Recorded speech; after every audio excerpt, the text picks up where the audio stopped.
Hi, my name is Shannon and welcome to my channel. I picked up some very popular perfumes recently. Now, none of these are new releases. I know I cover a lot of that on my channel, so I want to let you know my thoughts on some of these very hyped perfumes. Are they worth it? Do you need them in your collection? Should you give them a try? So if that sounds good, then just keep watching. The first very popular perfume, I think I probably hear this spoken about like at least once every other week on different channels. I'm talking about Ruby Red from the House of Oud. This perfume is very well loved. It's very likable, okay? So what you have here is a citrusy candied ginger with vanilla. There's some woodsy notes, there's some musk in here. So it's kind of like, hey, what's not to like with this perfume? And I totally get it. But I probably went through a couple decants of this and I was testing it and I was kind of like, okay, it's nice, it's likable, but is it worth it? So let's just give this a sniff together and we can kind of remind ourselves, why did I end up with this bottle? So the opening is stunning. So right out the gate, if you like ginger, if you like citrus, you like kind of that idea of that candied ginger, you are going to love this. If you like vanilla, you will love this. However, the opening to me, it doesn't really stick around that long. So that is what prevented me, and that is the reason why it took me over a year or more to add this to my collection. I think this is a beautiful perfume. I think the opening is stunning. It opens with this vibrant ginger and citruses. But the reality is, when I wore this on skin, for me personally, that vibrancy didn't really stick around. It does dry down to a really nice, sweet, kind of vanillic scent profile. So it's not like it's bad. I ended up picking it up just because I thought it was worth respraying. I find myself when I do wear this that I am returning and I want to zhuzh it up again. I'm like, yeah, I need a little bit more of that like punchy stuff I got in the beginning. So that was my reason. Although this is a very well-loved, hyped, beautiful perfume from the first time I smelled it, it took me a very long time to add this into my collection. I am happy to have it. I do enjoy it. But I will say that, none of these perfumes are perfect. So if you're okay with the opening not sticking around and you just love the scent profile, give it a try. And those are my thoughts on Ruby Red from House of Oud. The next perfume is a little bit polarizing, and I'm talking about Poets of Berlin from Wilhelm Perfumery. This is a very green vanilla. So the opening of this can be quite abrupt. It really can. Yeah, it's very green. It's giving me trees. It's giving me like tree branches. So you do have blueberry and lemon at the top here. Then you have bamboo and orris in the mid. Then there's vanilla, sandalwood, and vetiver in here. And I actually do, I think I do get that vetiver, that earthy vetiver. And I do love vetiver. It is really good. So the opening of this perfume is a little bit harsh. So that is what really prevented me when I first started my perfume journey and I smelled this. I just wasn't ready. I wasn't ready for that green blast in the beginning. The reason that I purchased this, the reason that I came back to this perfume is the dry down of this is stunning. The dry down of this is beautiful. The like blueberry lemon vibes stay with you. So that greenness kind of fades away once you're wearing the perfume. And actually, now that I'm smelling it, they're not the same at all, but it almost has some of the sharpness that you get like when you spray Iris Malikan, because there is orris in here as well. So you definitely get the greenness that you get with that. Again, both of those perfumes have an incredible dry down, have incredible and great lasting power. So Poets of Berlin, won me over. It took me a little bit of time. I kept revisiting it because, again, this is a perfume that you hear about a lot. And I was curious and I would try it and then I'd come back 6 months later and I'd be like, no, I don't think I'm ready. And I will say, I think I found this on sale somewhere, but some of these do not go on sale either. So, you got to be committed. You got to really want it. But this is Poets of Berlin from Wilhelm Perfumery, and I am happy to have it in my collection, and it's a great perfume. This next one really kind of stumped me the first time I tried this. I had a tiny little 2 ml and I sprayed it and I was like, yeah, I'm next. Bye. No, thank you. I'm talking about Moonlight in Heaven from Kilian. First of all, there's probably fingerprints on here, but this is a blue bottle and I just love the color of this bottle. I don't think you can really see it on camera, but I love the color of the bottle. So I think that's great. Kilian does make some very likable scents, and Moonlight in Heaven is spoken about. People like it. People rave about it. I sprayed it. I tried a tester of it. Like I said, I tried the 2 ml and I was like, yeah, it just smells like shampoo. Like I'm getting shampoo vibes. I'm not getting a perfume that's worth spending my dollars on.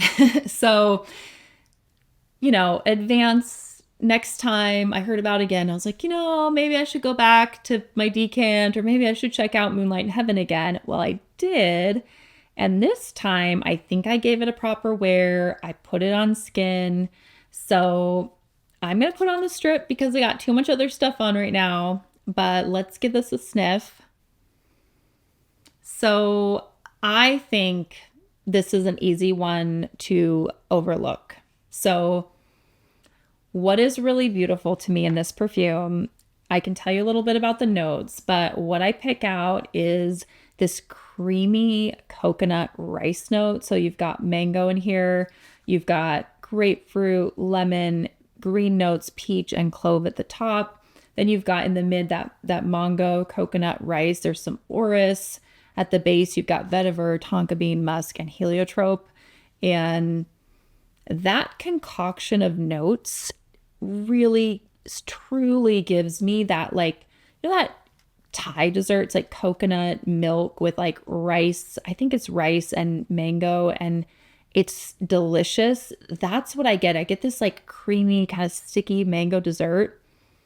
And it's got this, it doesn't go too cloyingly sweet gourmand because there's something earthy that's grounding it. And it could be the vetiver in here, probably the rice too.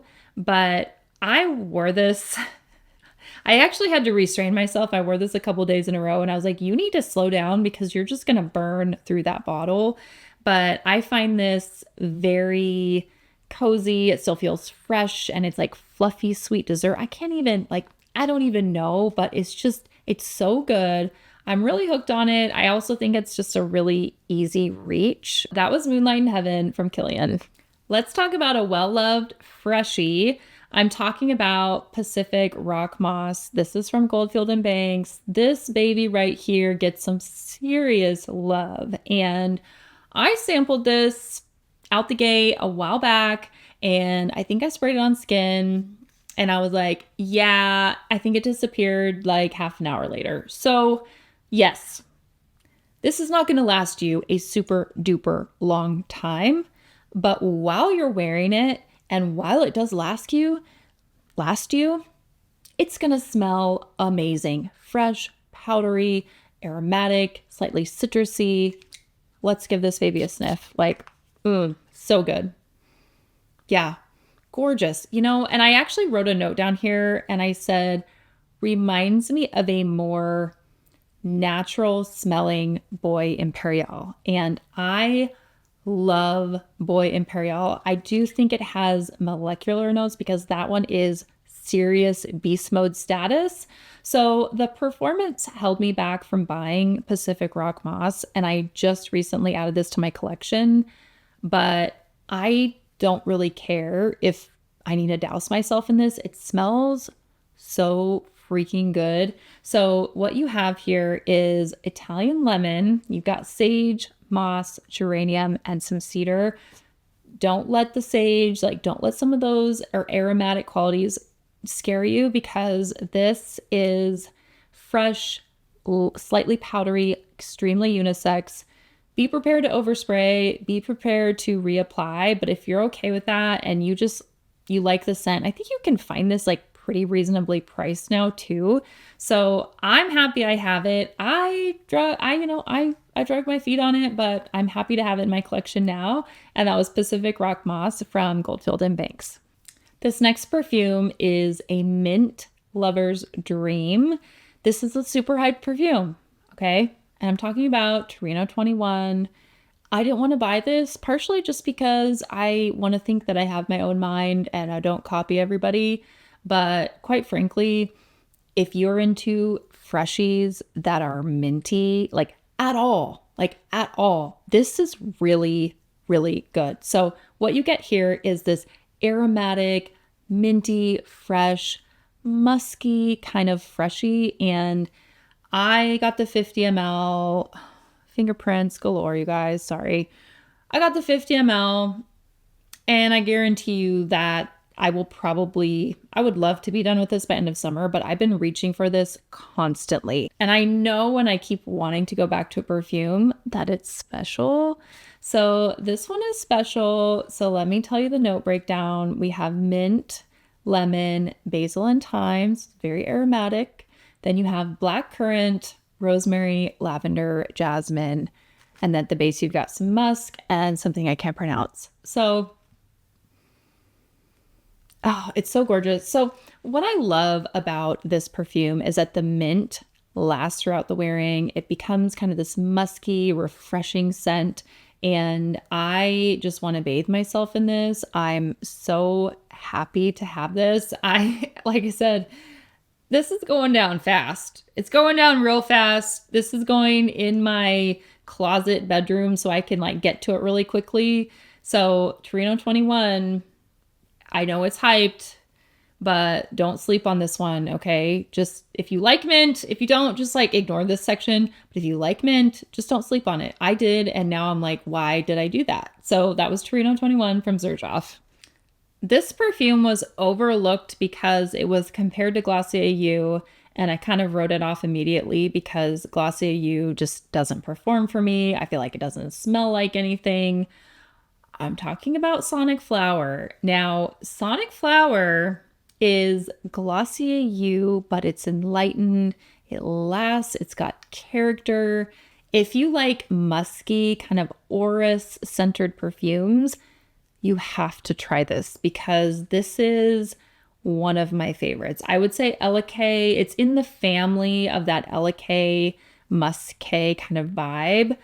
It's so well done. There's some carrot seed in here, so it gives a little bit of earthy quality. Then you've got orris and jasmine. There's ambroxan, so this doesn't disappear immediately. Then you've got musk and cashmerean.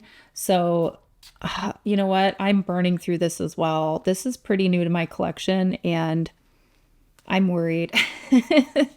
I'm worried that I'm going to have to repurchase this very soon. It's so likable and easy to wear. I wore this to work the other day and I just felt fresh and clean. There's something in here that's giving me a pear-like quality, and I'm not sure what that is, but it smells just very fresh, crisp. So not like it's like everything is crisp and fresh in here. But still very your skin, but better. I mean, this is really great. This is my first perfume from Room 1015, and I'm really enjoying it. If you're put off by the skin scent Glossier U comments, don't be, because it took me a very long time to get my nose on this, and I kind of regret it. Like, this is now a great new discovery for me. So if you like the sound of that, then you definitely need to check out Sonic Flower from Room 1015. Sometimes I like to buy my perfumes off season because I can find really good deals, and a very hyped perfume that I've gone through at least 2, if not 3 decants of, and I just debated and I wasn't sure. I'm talking about Vanille Fatale from Tom Ford. Now, this is the 2024 version of this, as you can see. So that is the hesitation for me. That was the hesitation of why I didn't run out and purchase it. I had an original decant of the first perfume, which to me leaned a lot more plummy and just, it definitely had a different thing going for it. What they did and why they reformulated, we'll never know. Like, why Tom? Why Tom Ford? So this perfume is a little bit more coffee centered version of that. So you definitely get this like vanilla, there's leather, there's some woods in here as well. It's definitely a very complex vanilla. I think what I'm missing from the original is a little bit of the dried, more of the dried fruit, which they don't have in here. And then also there was some plum. So there was something else, like there was definitely something else going on in there. I did end up purchasing this and I don't regret buying it, but I will say I don't think I will repurchase. So once I use this up, I will enjoy it. It's definitely a cold weather scent, but I would probably not repurchase this. I did hesitate because of the versioning with Vanille Fatale. So that's kind of my feedback on it. I still think it smells good, but I think it's hard when you're benchmarking it to something else that you've smelled. So let me know in the comments, have you tried the new Vanille Fatale? Maybe I'm just like being a hater and need to get over it. Yeah, it's still a great perfume. I think that was part of my disappointment. It's also why, like I said, I hesitated to buy. I did get a good deal on it. I mean, I will say one of the great things about delaying and being late to the game is that everything goes on sale. Test this out. I saw some bottles of the original on eBay for like double, and I was just like, I can't. I'm sorry, like I can't do it. So let me know your thoughts. And this one might grow on me. It's a like, I don't think it's a love. And that was Vanille Fatale from Tom Ford. I avoided this next perfume on the basis that I did not think I liked gardenia. And I'm talking about Baciami from Bulgari. This perfume, if you don't think you like gardenia, just try this perfume, please. Just go out and try it. I can't believe that I almost didn't get to have this and didn't get to experience it. It's so incredible. I will tell you, I ordered a sample, came to me, had pretty like, this is not going to be for me. I just was curious. I wanted to smell it. I was blown away. When I got my sample, I was blown away.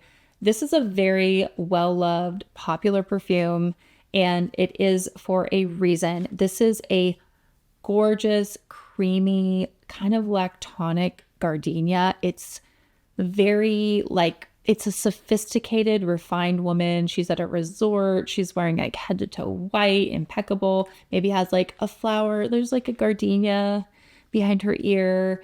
And it's just effortless and chic and gorgeous and beautiful. That's how I feel when I wear this. And I will admit that I don't get this out very often because it feels special to me. It feels like special occasion. I'm not saying it has to be, but it is really pretty. And the other thing I was surprised to find out is that this has been out like, I didn't write when it came out, but it's been out for a little while and you cannot find this on sale. And there's a reason why, because they probably don't have to. It's probably I think it is like one of the best sellers. It's so stunning. I can't really describe why it's so beautiful, but if you like white florals, you like kind of the idea of a creamy white floral, you like Rouge Malachite, you would probably love this, and worth every penny. Worth every penny, in my opinion. I'm over the moon with it. I think it's absolutely gorgeous. I would buy this as a gift for anybody. My mom would probably love this, and I think it's beautiful. And that was Baciami, and that was by Bulgari. Thanks so much for watching. I hope you enjoyed this video and my thoughts on some of the very hyped perfumes and which ones I think are actually worth it. Let me know in the comments some of your favorites, and I hope to see you back for another video soon.